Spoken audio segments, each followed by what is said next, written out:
Good morning, everyone. My name is Jacob Gurvis. Thank you, Mr. Finnegan. And I'm about to blow your minds.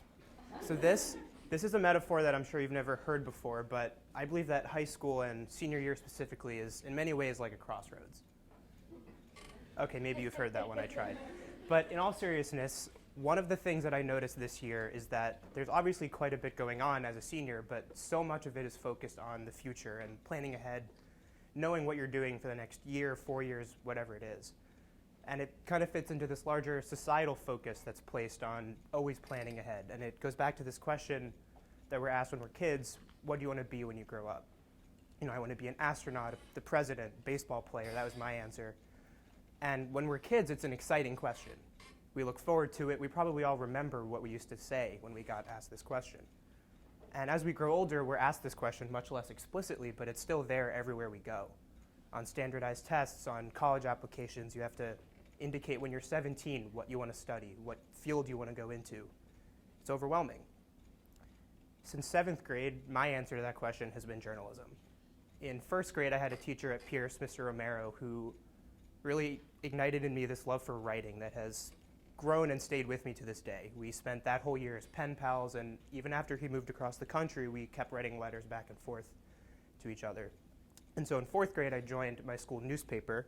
And I say newspaper because I'm not sure how much of a newspaper it really was in 4th grade, but I must have liked it because I stuck with it. And I was on the daytime at day. I was the editor-in-chief. I've been on the Newtonite here for 4 years. I was a managing editor. And so when it came time to plan for my senior year and figure out what to do with the second semester, the CAPS program was perfect for me because it enabled me to continue on this path and to take the next step on my journey in journalism.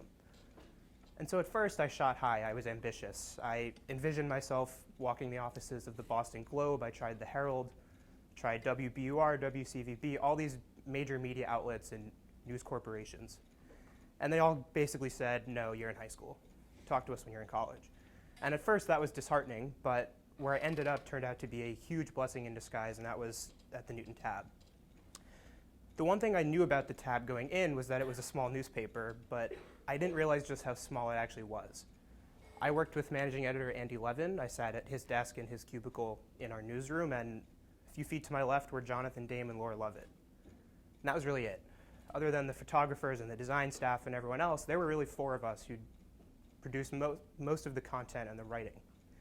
And this gave me an amazing opportunity as an 18-year-old unpaid intern to write.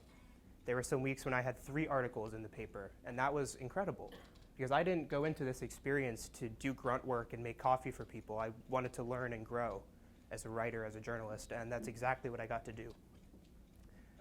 Much of what I did was focused on the schools. The first day that I went in to meet with Andy, he told me that I offered this really unique perspective to the Tab because I'm still a kid. I'm in the Newton schools, and I have this youthful lens into the Newton community that they didn't really have because most 18-year-olds don't write for newspapers. And so a lot of what I did was covering events in the schools. I covered when the Cabot chess team won the state championship, when the Chinese class here had a program with elderly folks from the Golda Meir House. I wrote features about North and South. And that was really interesting for me because I got to cover the schools in a different way.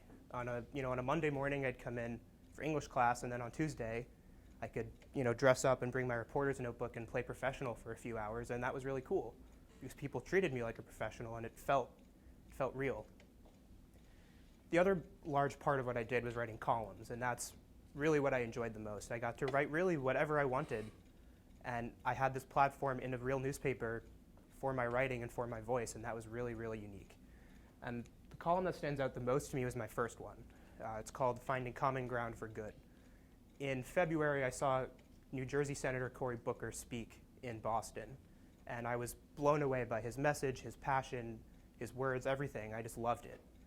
And so that night when I got home, I did what I often do, and I get inspired, and I wrote about it. I wasn't told to. There wasn't an assignment. Andy didn't even know that I went to this event, but I just couldn't not write. So the next morning I showed up and I said, hey Andy, you didn't tell me to write this, but I went to this event. I hope you can check out what I wrote. And he loved it, and he put it in the paper the next week. And I got a lot of really nice feedback from family and friends. We have connections in DC. We're trying to get the piece to Booker himself. But this was a really defining moment for me because this was when I realized that this internship was really in my hands. I took the initiative to write this piece, and it paid dividends for me. And if I wanted to make the most out of this and really learn and grow, that was on me to do. I wasn't going to get assignments like we do in school. I had to go out of the way to do the work, and I did, and it was awesome. Another piece that really stands out to me was this list piece that I did. So lists are like BuzzFeed type articles. You scroll through, it's a quick and easy and more fun, entertaining read. So I did things like 5 places to get pizza in Newton, 5 cool artifacts from the Newton Free Library, and I did this one on 7 entertainment stars from Newton, people like BJ Novak and John Krasinski, Amy Poehler. It was a really fun piece because I got to do research on these celebrities and find pictures and write up little bios for them. But also, the day after it went online, I got into the office and Andy said, "Jacob, your piece has 16,000 hits online." And so that was the moment when I realized that people actually do read the Newton tab. And I say that kind of facetiously, but in all seriousness, that was the first moment that I knew that people were reading what I was writing. It wasn't just for me and my family. It was things I was pouring myself into these pieces and spending hours writing them, and it was actually reaching people. And that was a really, really rewarding feeling, knowing that this wasn't just a waste of my time. People were reading and enjoying and sharing what I was writing, and that was really, really amazing. In addition to all this writing, I obviously learned quite a bit about the journalism industry. Despite my years of experience, I'm far from an expert. And so I want to share a few of my biggest takeaways with you. The first major lesson I learned occurred rather quickly. One of the first things I did while at the tab was I contacted the principals of North and South to introduce myself, say, "Hi, I'm Jacob, I'm a senior at North, I'm interning at the tab, and I'll be covering things in and around the schools," just to start the dialogue so they know who I was.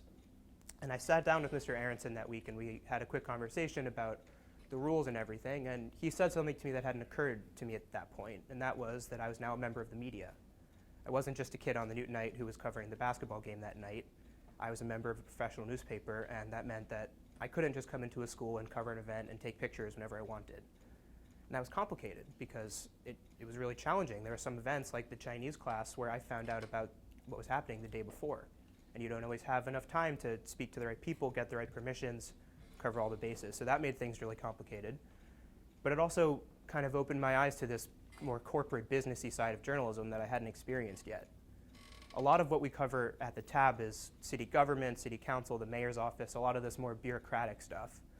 And so in addition to learning about the complexities of covering schools, it was really the first time that I learned how to, I didn't really do the covering myself, but I learned how people cover government. There are sensitive issues that go on in these council meetings. There are off-the-record conversations. It's complicated stuff. It's not just writing about the Red Sox, which was all I really knew about at that point. And so that was really interesting for me to learn about that side of this field. Another thing I learned was one of the misconceptions I had going into this experience was I was thinking to myself, what do we possibly cover here? This is Newton. Nothing goes on here. And I don't know if you've been paying attention to the news lately, but it's been a crazy few months for us. I got to experience the coverage of a fatal car crash with the Sweet Tomatoes incident a few months ago, the rise of anti-Semitism in the schools, the scandals at Day. And this was crazy. It was obviously a really tough and trying time for our community, but as a journalist, it was an incredible time to be in a newsroom and to learn how you cover these things. The first rule of journalism, if you take any journalism class, they'll tell you rule number 1 is do no harm. So how do you cover these things, these sensitive issues, accurately and effectively and in a timely manner, and also realize that there are real people and lives and emotions that are being affected? And that was really interesting for me to learn how to cover these types of things, and that, it's not good when these things happen, but bad news is still news, and in the journalism industry, that's what we thrive off of. That's why we do what we do. Another big takeaway I had, and I'm going to share a story in a minute, was that things can turn from kind of goofy and silly to serious very quickly in a newsroom.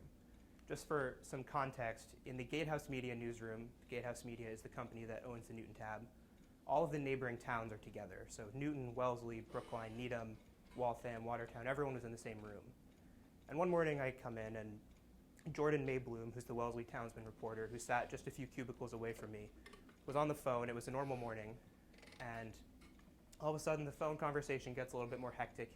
He's getting louder and more angry. It's clear that the person he's talking to is yelling at him. And so I quickly learned that there was, at a Wellesley Middle School, a talent show, and there was going to be an act making fun of Donald Trump and Muslims. And a parent had understandably contacted the principal and said, this is not okay, they can't do this act, and the act was canceled. And so this mother was on the phone with Jordan saying, my husband is a Donald Trump supporter and my kids are getting bullied at school because of your article. And at first this seemed kind of ridiculous. Like, this must just be a crazy mother. Jordan was just doing his job. How is this his fault? He reported the facts. It's not good the kids are getting bullied, but come on, really, this is stupid.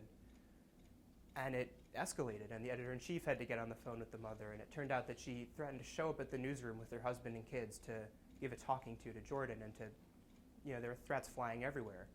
And it turned from this thing where we were saying, oh, poor Jordan, to what's the protocol if people show up at the newsroom and demand to talk to us and are threatening us? And for me, those kind of crazy 20 minutes really epitomized journalism, because you never really know what's going on. There are so many opinions and voices flying everywhere, and it can get serious really fast. And that was a really interesting experience for me to learn about that. And so throughout this experience, the driving point of why I chose this internship, why I chose this program, was I was really trying to solidify if journalism was for me. And there were parts during these 4 months when their answer was a resounding yes.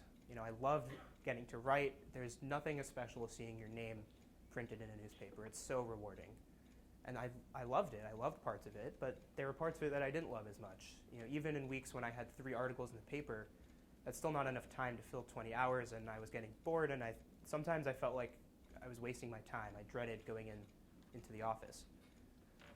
And so coming out of this experience, I still don't really know what I want to do with my life. But the greatest thing that this CAPS program has given me is the knowledge that that's okay. Because I know that I'm only 18, I'm still in high school for at least a few more weeks, going to college next year to study journalism. Hopefully that will shore things up a little bit. But I don't need to know, because I tried something new. I loved parts of it, I didn't love parts of it. And to me, that's what life is all about, is learning new things, stepping outside of your comfort zone, trying and failing a little bit. And I'm so grateful that I had this opportunity to know that even if I don't know what I want to do when I grow up, that's okay. And so if you can take one thing from this presentation, from my experience, I hope that you can also feel confident in knowing that even if you're sitting here at 17 or 18 or maybe even at 40 and not knowing what you want to do with your life, that that's okay. Thank you.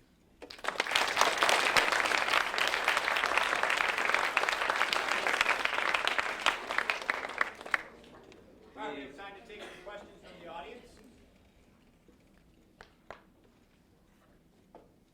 You talked about this a little bit with your presentation, but how do you feel about the news and entertainment news industry going towards digital media? I kind of go along with Natasha's thinking. I don't love it, but yeah, adapt or die. If I could follow up on that, why do you prefer the print versus the digital? I mean, again, I kind of agree with Natasha. I read the newspaper every morning, and to me I just love the feeling of the print. I love being able to sit down and eat my breakfast and read the Boston Globe. I think as great as it is that we have the news in our pockets all the time, I think that it's a lot more meaningful and real if you actually read it. And if you take the time